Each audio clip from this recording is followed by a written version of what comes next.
Got a couple of Zastavas. Zastava 9 mil. What is this? The M88A. And then the Zastava M70, not to be mistaken with the M70 or the M70A. M70 is a AK-47.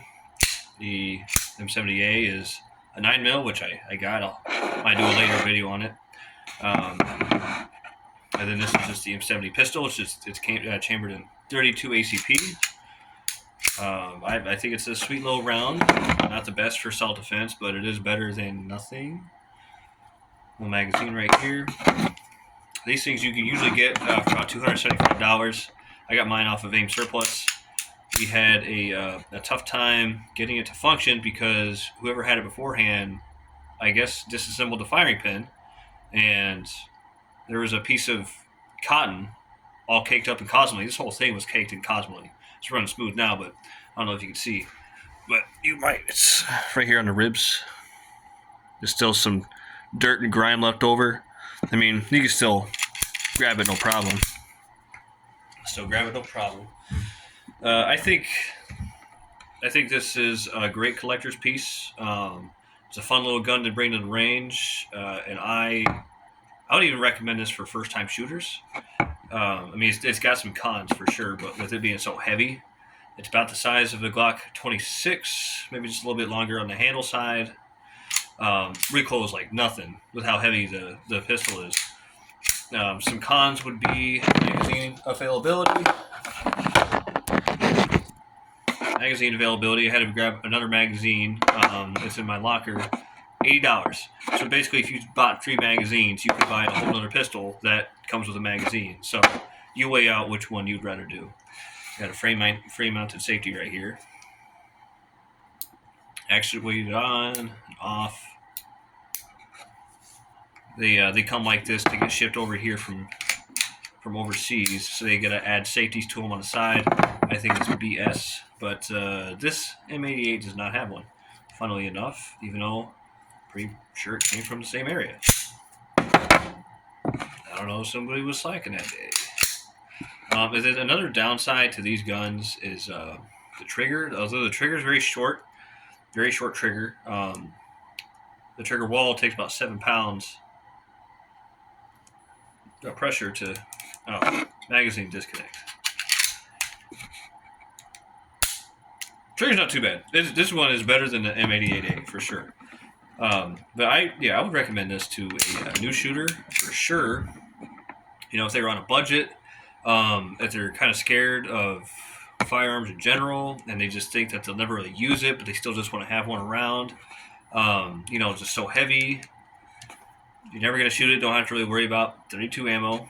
You know, if you commit to just not going to the range, which I would advise against. But just something to have around, something cheap like this, it's not a bad option. You just got the downside of the magazine availability. 32's expensive. Frame-mounted safety, some people don't like those. Low magazine capacity.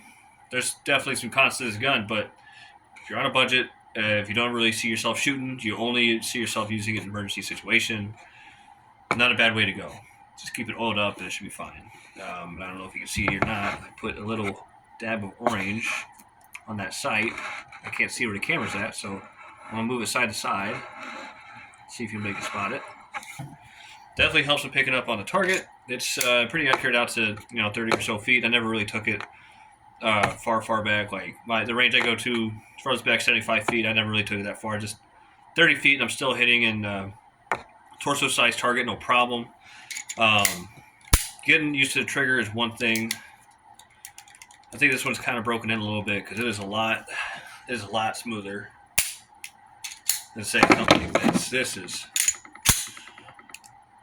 a little bit more to it. And the M70A, I think they did the same thing too as well. Just a very, very hard trigger to push through, even though you're not really going to. I mean, there's a little bit of trigger travel right there. This one, oddly enough, cheaper than this one. You can find this on AIM Surplus for about $220 right now. Atlantic Firearms probably the same too. The takedown's pretty simple. see if I can do it. If it's good enough for the Yugoslavian police in the 90s, it's good enough for me. Yeah, here we go. It's reminiscent of a 1911. Let's see if I can use this punch. Gotta get that pushing down. Go the other way.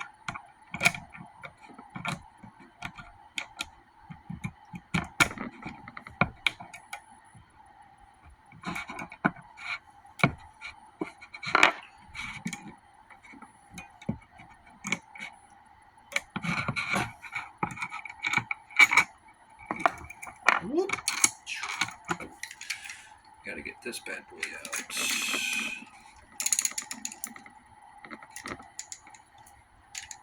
I did not disassemble this too often, so bear with me here. Now, an interesting thing about these Yugoslavian pistols is that this is like the whole trigger housing. This is just a husk, an empty frame. Fuck it, it's a brick for sure. Double check. Alright, yeah, we're still recording. So when you're putting this back together, just be careful you don't drop this, because sometimes, with dealing with 1911s being one of my first guns, I got the tendency to turn the frame upside down, and then it just pops right out. There's nothing really keeping it together, unless if you got the whole pistol together. So there's that. This whole thing was caked in cosmoline. The whole spring right here as well. What is this?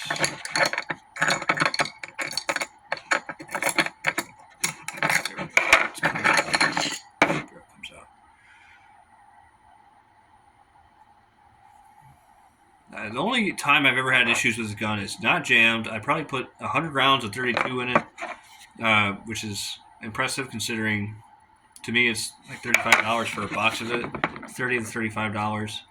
And then another thing to note about these Yugoslavian guns is that, I don't know if you can see right here or not, but they number a lot of the parts. I don't know why. I'm sure there's a pretty good reason why. I just never figured it out. But that is something to kind of know. It's even, I think it's to make sure everything's together. All the same parts are in the same gun. Barely make it out in the barrel, but I think this is this 874. Same gun, same numbers. It's on this on the slide itself. But I'm going to attempt to put this back together.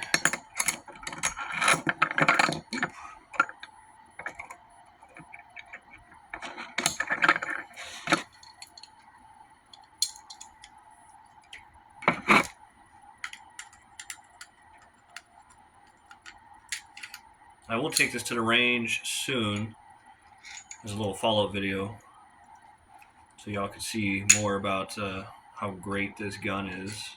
One of my favorites.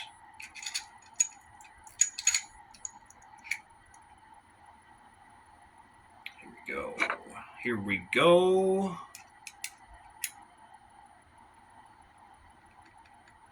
Maybe.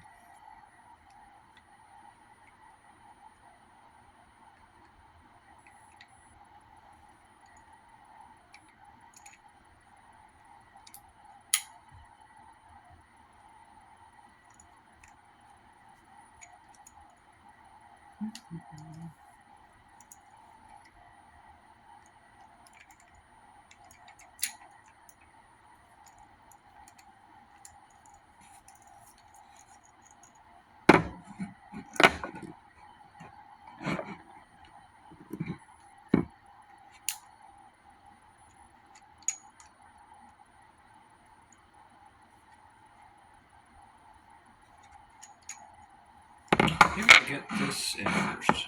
I don't know. Fuck it.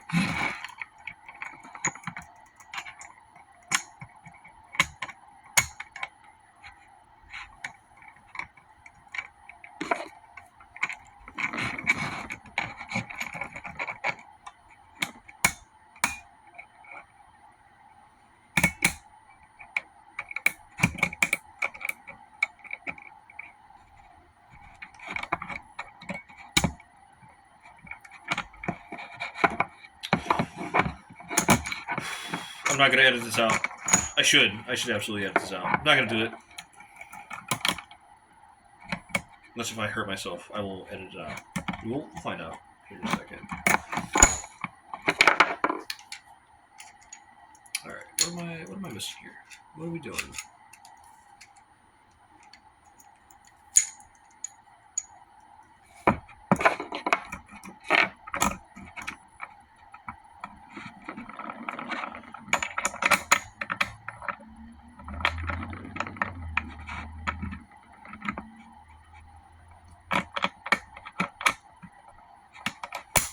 Okay, there's that.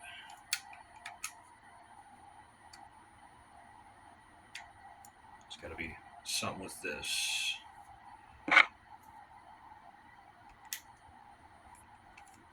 Up.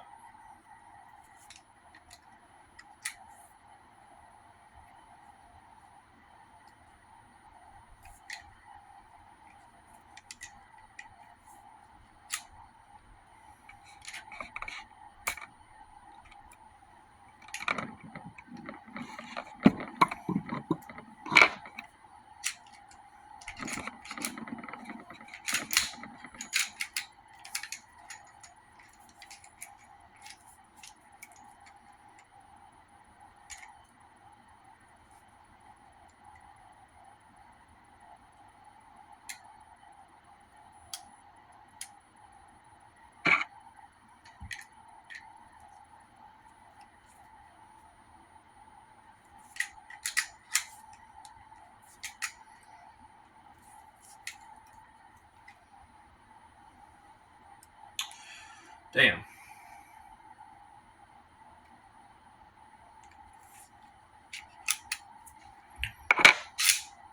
Oof.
See, I don't.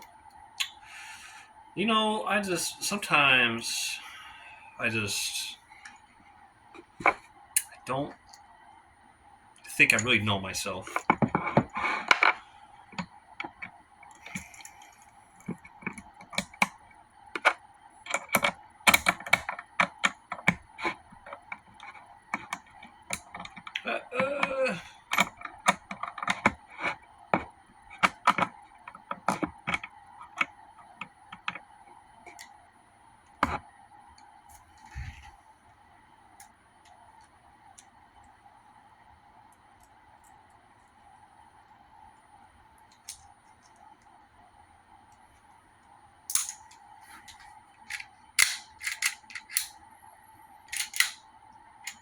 All right. It's as simple as that. It has been a minute since I did this. Usually I have a video up challenging myself to not do that anymore. Now, onto the M88A. No, I'm not going to sample that one. But same kind of principle. It's the same exact setup. The only difference between the M88As and the M70As is this little pin right here. Just holding these two screws together. You just bump that out with something. Do a little tap. Slides out. And then this one right here. My fingers over. Come out. Takedown lever will come out. And it disassembles just like the M70 will. But this is a pretty sweet gun. Oh, damn. Oof. Peeled my thumb. Pretty sweet gun. So, you know, if you're looking for a little historical piece, want to rock it like the Yugos did back in the 90s, you know, back when 32 was an amazing self-defense round. Um, Not taking away from what it is, but there's a lot better options out there. Something cheap, you know, you might be able to find these about $250, maybe $275, but these for sure about $220. They're both nice. They're both very sweet pistols. If you don't like recoil or you just want a little piece of history, 32 is the way to go.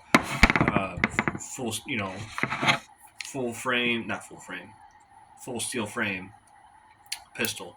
This is all metal right here. Everything except for the grips. And the grips are nice and sleek too.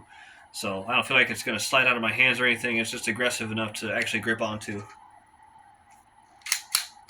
That has been my little video about the M70 and 32 from Zastava.